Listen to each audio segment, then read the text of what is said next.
My mom was born and raised in England, and most of her family is still there. When I graduated from high school, my parents got me the gift of a trip to England for my graduation present. My mom and a good family friend of ours, who was like my second mother when I was growing up, and I all went to England to visit family. We had a really great time while we were there. It was so much fun. It was great. But every time we walked by a shop that sold bone china, my mom and our friend, wanted to go in and take a look. I did not want to look at bone china. I thought it was really boring and it was a total old lady type thing to do. But now, 33 years later, I'm that old lady because I absolutely love bone china. So today I want to tell you about the history of bone china, how it's made, and how it's different than other types of china. So you may have heard of bone china before, but not really know what it is.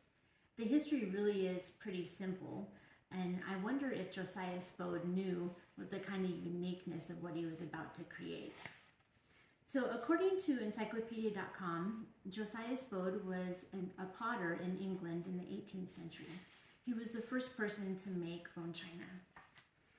I always wondered, does it really have bones in it, or is it just called that for some strange reason? According to Cindy Jarvis in her article, The History of Bone China, it is indeed made with bones. So it's mostly made from cattle bones, but sometimes they use pigs or chickens. The bones are cleaned and heated to a really high temperature, and then they're ground into a superfine powder, and that powder is then added to the clay. So for those of you who are concerned with animal cruelty, just wanted you to know that bone china is never made from bones of animals that are killed just for the bone china. They're only sourced from animals that are being raised for their meat.